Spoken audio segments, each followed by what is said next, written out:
குழந்தைக்கு இந்த மாதிரி ஜன்னல யூஸ் பண்ணி கூட ஒரு தொட்டில் கட்ட முடியும். இது எதனால பண்ணணும் அப்படின்னு கேட்டீங்கன்னா, நெறைய பேர் ரூஃப் போடும்போதே இந்த தொட்டில் கட்டுறதுக்கான ஹூக் வைக்கிறதுக்கு மறந்துருவாங்க. அப்படி மறக்காம கூட இந்த வீட்ல நம்ம வச்சிருந்தோம். ஆனா, அந்த ஹூக் இருக்கிற இடத்துக்கு நேராவே வந்து பார்த்தீங்கன்னா, வொர்க்கிங் டேபிள் போட்டு சிஸ்டம்லாம் வச்சிருக்காங்க. அதனால அந்த இடத்துல தொட்டில் கட்ட முடியாது. அதுக்கு ஆல்டர்னேட்டிவா இப்ப வந்து இங்க பண்ணியிருக்கோம். இதுல எல் ஷேப்ல இருக்கக்கூடிய அந்த ராட் யூஸ் பண்ணியிருக்கோம். அந்த செட்டப்புமே வந்து பார்த்தீங்கன்னா, எல் கிளாம்ப் செட்டப்ல தான் இருக்கும். ஜன்னல்ல ஃபிக்ஸ் பண்றதுக்காக ஜன்னலுக்கு உள் சைடுல ஒரு ராடு குடுத்துருக்கோம். ஜன்னலுக்கு வெளி சைடுல ஒரு ஃப்ளாட் ராடு. அதுல நட்டு போல்ட போட்டு 2 ராடையும் டைட் பண்ணியாச்சு. இப்போ அது ஸ்ட்ராங்கா அந்த இடத்திலேயே நகராம இருக்கும். இப்ப இது குழந்தையோட வெயிட்ட தாங்குற அளவுக்கு இருக்கு. இல்ல அத விட அதிகமான வெயிட்ட கூட தாங்கும்.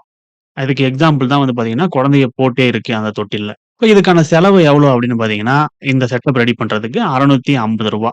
இப்போ அது மாரி ஊக்கு மறந்தவங்க இத யூஸ் பண்ணலாம். இதுக்கு பதிலா நீங்க சொல்லலாம் ஆங்கர் போல்ட் வந்து அதுக்கப்புறமா கான்கிரீட்ல ட்ரில் பண்ணி முடுக்குவாங்களே, அத பண்ணலாமே அப்படின்னு. அதவும் நம்ம ஏற்கனவே ட்ரை பண்ணியிருந்தோம் ஒரு வீட்ல. அங்க வந்து பார்த்தீங்கன்னா, ஆங்கர் போல்ட்ட இன்ஸ்டால் பண்ணும்போது சரியா பண்ணல அப்டின்னா, அது வந்து கழண்டுகிட்டு விழறதுக்கான வாய்ப்பு இருக்கு. அந்த மாரி விழுந்த இடம் தான் இது. இந்த இடத்துல அந்த ஹோல் மட்டும் இருக்கிறத நீங்க பார்க்கலாம். அந்த ஆங்கர் போல்ட்ல ஊஞ்சல் மாட்டி ஆடும்போது அது விழுந்துருச்சு. ஒருவேள அந்த மாதிரி விழுந்துருமோ அப்டின்ற பயம் வந்து சில பேருக்கு இருக்கலாம்.